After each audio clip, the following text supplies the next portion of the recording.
Bonjour, alors on va continuer notre travail sur les constantes d'équilibre en parlant de la constante d'ionisation de l'eau.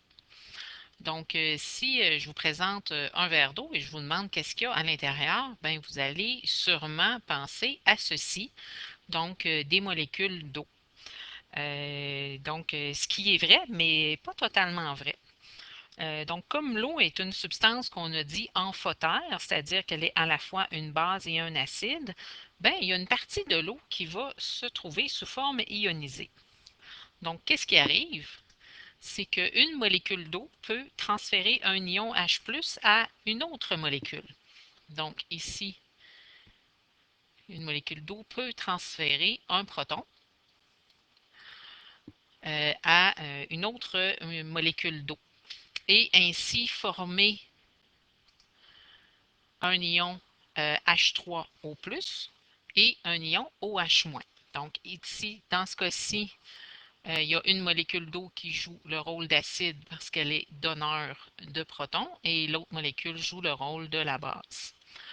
Donc on va former un ion H3O+, qui va jouer le rôle ici de, pardon, pas la base, mais l'acide conjugué. Donc ici, l'ion H3O+ devient ce qu'on a appelé l'acide conjugué. Et l'ion OH- devient la base conjuguée.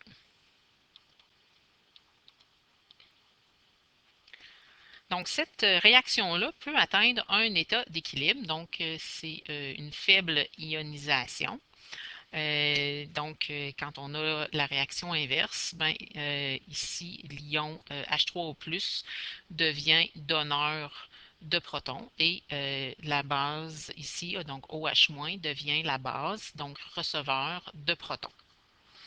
Donc, en réaction inverse, c'est le H3O+ qui va venir donner son proton. Donc, on a une équation comme ça ici. Donc, deux molécules d'eau peuvent arriver en équilibre avec H3O+ en phase aqueuse et OH- en phase aqueuse. On a donné des noms spécifiques à ces ions-là. Donc, l'ion OH- qu'on connaît mieux, donc c'est l'ion hydroxyde. Donc, on se sert souvent de ce terme-là, par exemple, dans hydroxyde de sodium, hydroxyde de potassium, dihydroxyde de calcium. Et l'ion H3O+, on va l'appeler l'ion hydronium. Donc, c'est des mots que vous allez voir et qu'il faut apprendre à reconnaître. Ce processus-là atteint l'état d'équilibre, comme j'ai déjà mentionné, et c'est plutôt rare qu'on va voir cette forme-là de l'équation d'ionisation de l'eau. On va plutôt voir celle-ci. Donc, l'eau à l'état liquide va s'ioniser pour faire H+ et OH-. Donc, on avait déjà dit là, que H3O+ et H+, ce sont des formes analogues là, de la même substance. Donc, qui dit état d'équilibre dit constante d'équilibre. Donc, si j'écris la constante d'équilibre en fonction des concentrations, bien, j'ai concentration de H+ fois concentration de OH-. Et bien sûr, la forme liquide, ici, ben, ne rentre pas dans l'expression de la constante d'équilibre. Donc, c'est une constante d'équilibre en fonction des concentrations, mais comme c'est un cas particulier, plutôt que d'écrire seulement KC, on va écrire KO. Donc, c'est notre expression là, de la constante d'équilibre. Donc, si on reprend cette équation-là, donc l'eau à l'état liquide va s'ioniser et on a ici la constante d'équilibre.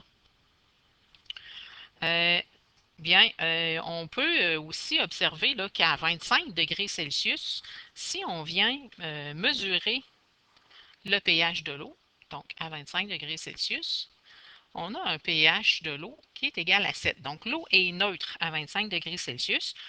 Puis, on se rappelle là, que le pH, dans le fond, ça vient nous donner la concentration des ions H+. Donc, 10 à la moins pH, hein, ça donne la concentration des ions H+. Donc, on vient de voir là, que 10 exposant moins pH, bien, ça fait 10 exposant moins 7. Donc, on va avoir là, ici, une concentration là, de 10 exposant -7 pour les ions H+.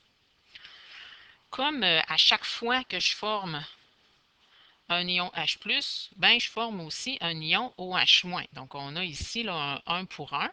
Ça veut dire que je vais aussi avoir une concentration de 10 à la -7 pour les ions OH- à 27 degrés Celsius. Si je remplace dans la constante d'équilibre par ces valeurs-là, donc je vais obtenir que la constante d'ionisation de l'eau, ben, c'est 10 à la -7 fois 10 à la -7.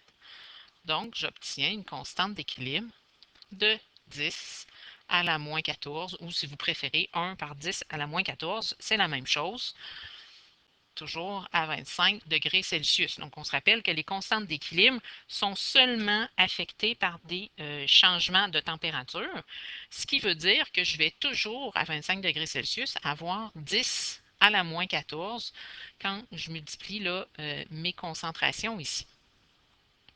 Donc, c'est ce qui a donné naissance à l'échelle de pH.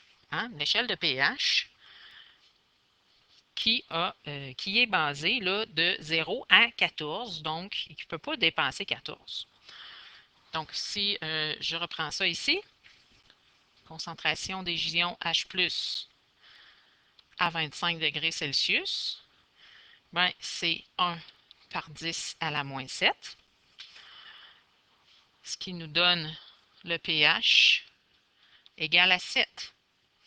Donc, on se rappelle comment on obtient ça, c'est que le pH est égal à moins le logarithme de la concentration des ions H+, donc le logarithme de 10 exposant -7, ça va nous donner notre pH, ou que aussi la concentration des ions H+, ben, c'est 10 à la -pH. On vient de voir que la concentration des ions OH- à 25 degrés Celsius, ben, ça va être la même chose, 1 par 10 à la -7.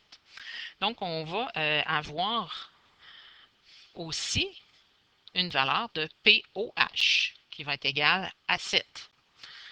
On peut donc écrire, par exemple, que le pOH, c'est moins le log de la concentration en ion OH-, ou que la concentration en ion OH-, c'est 10 à la -pOH. Donc, on a un pOH comme on a un pH, et ces deux éléments-là additionnés ensemble, ben, ça va toujours donner 14. Donc, pH plus pOH, ça donne toujours 14. Donc, ici, par exemple, on aurait pOH plus pH. Quand on est en situation neutre, ça va donner 14. Donc, il y a un petit document d'exercice qui est joint après cette vidéo-là sur le pH, le pOH, ainsi que les concentrations. Donc, si on continue toujours avec notre constante d'ionisation, donc quand on multiplie les concentrations, on obtient 1 par 10 à la -14. Puis comme on a déjà dit, ben, il y a seulement la température qui peut faire changer la valeur de la constante d'équilibre. Donc, ça veut dire que si j'ajoute un acide dans l'eau, je vais quand même avoir une valeur de 1 par 10 à la -14, même en ajoutant un acide. Donc, comment on peut expliquer ça? Ben, c'est grâce au principe de Le Chatelier. C'est-à-dire que si dans l'eau, j'ajoute un acide, c'est quoi le changement que je viens d'apporter? Ben, je viens d'augmenter ici la concentration des ions H+. Donc, le changement imposé, c'est celui que je viens d'encercler. Donc, j'augmente la concentration des ions H+. Selon le principe de Le Chatelier, si j'augmente la concentration des ions H+, ben, je vais déplacer mon état d'équilibre. L'état d'équilibre va se déplacer ici du côté des réactifs. Donc, ça va venir faire baisser légèrement ici ma concentration d'ions H+, et ça va venir faire baisser aussi la concentration d'ions OH-. Donc, au final, je vais avoir plus d'ion H+, que ce que j'avais au départ. Donc, j'ai augmenté en mettant un acide. Ça va rebaisser un petit peu, mais pas au niveau que c'était au départ. Et je vais avoir une plus faible concentration d'ion OH-, ce qui fait que ma constante va demeurer la même. Donc, quand je vais multiplier mes concentrations au final, je vais quand même obtenir la même constante d'équilibre en admettant qu'on demeure toujours à 25 degrés Celsius. Et ça va être la même chose si j'ajoute une base, donc sauf que ça va être l'inverse. Je vais augmenter la concentration des ions OH- et diminuer celle des ions H+, mais je vais demeurer avec la même constante d'équilibre. Donc, ces deux éléments-là, hein, le fait que pH plus pOH, ça donne toujours 14 et que la constante d'équilibre de l'eau est toujours égale à 1 par 10 à la moins 14 à 25 degrés Celsius, ben, ça va nous permettre de faire différents calculs. Donc, par exemple, ici, je vais poser un problème. Hein, quel sera le pH d'une solution dans laquelle on a dissous 0,5 g de KOH à 25 degrés Celsius? Donc, qu'est-ce qu'on a comme information ici?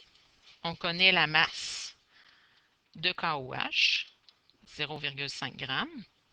On connaît le volume de la solution, 400 ml.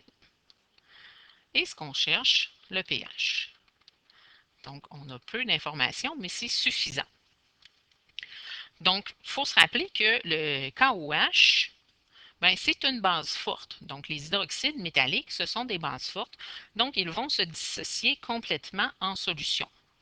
Donc, si j'écris mon équation ici, KOH solide, ce n'est pas une situation d'équilibre. Hein? Ça va faire K plus en solution plus OH-, donc qui est complètement dissous. Donc, on peut ici utiliser la stoichiométrie tout simplement pour déterminer la quantité d'ions OH- en solution. Donc, pour une mole de KOH, j'obtiens une mole de OH-. Donc, est-ce que j'avais une mole? Non, parce que j'avais seulement 0,5 g. Donc, on va venir là, dans notre premier calcul déterminer le nombre de moles de KOH en prenant la masse de KOH divisée par sa masse molaire. Donc, on avait 0,5 g divisé par la masse molaire de l'hydroxyde de potassium qui est de 56,11 g par mol. Et j'obtiens donc ici 8,9 par 10 à la moins 3 mol de KOH.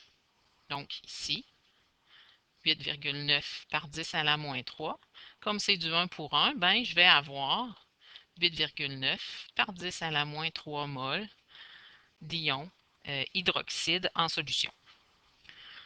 Donc ça, c'est mon premier calcul.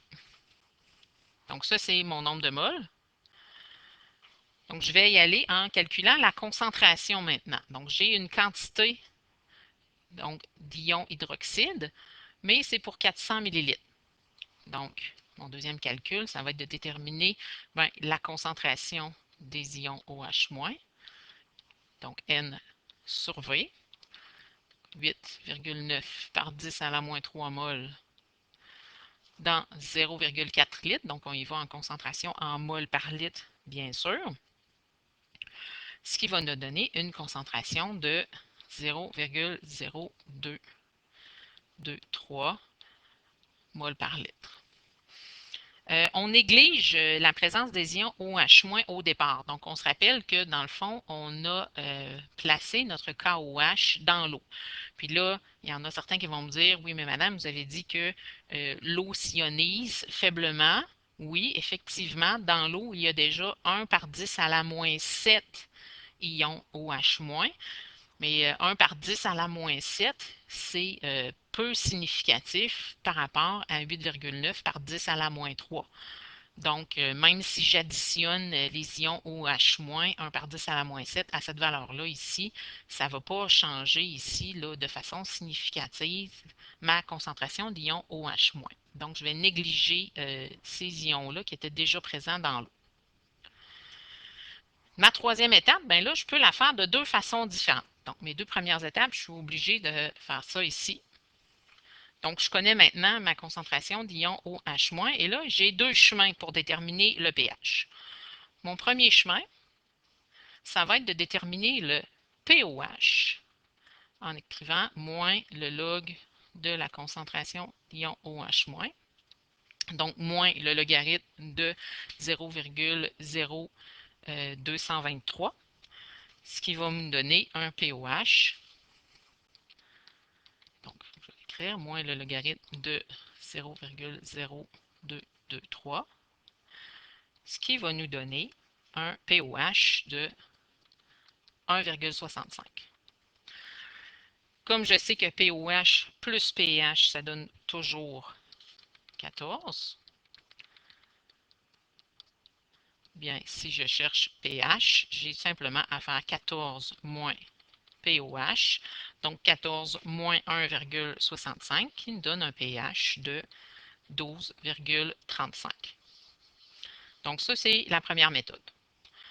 Je peux aussi utiliser la constante d'ionisation de l'eau à la place. Hein, je sais que KO, c'est concentration d'ion H+, fois concentration d'ion OH-, et je sais que KO, c'est toujours 1 par 10 à la moins 14. Donc, KO divisé par concentration d'ion OH-, ça va me donner la concentration des ions H+. Donc, constante d'ionisation de l'eau, 1 par 10 à la moins 14, divisé par la concentration des ions OH- que j'ai trouvé ici, donc divisé par 0,0223, je vais obtenir 4,48 par 10 à la moins 3 mol par litre. Donc, comme concentration d'ion H+.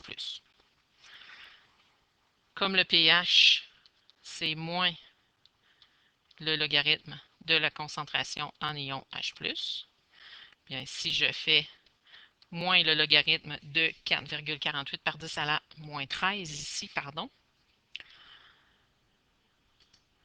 ben, je vais obtenir moins le logarithme de 4,48 par 10 à la moins 13. Ben, j'obtiens que pH est égal à 12,35, ce qui est exactement la même réponse qu'on avait déjà trouvée. Donc, ça nous donne deux chemins possibles là, pour déterminer le pH. Et on pourrait poser des questions différentes. Par exemple, vous donner un pH et demander, par exemple, quel est le nombre de moles présents en solution, soit d'ion H+ ou d'ion OH-. Donc, il y a différents calculs qu'on peut faire à partir de ces informations-là. Et je vous invite là, à faire les exercices qui sont suggérés sur la plateforme Moodle.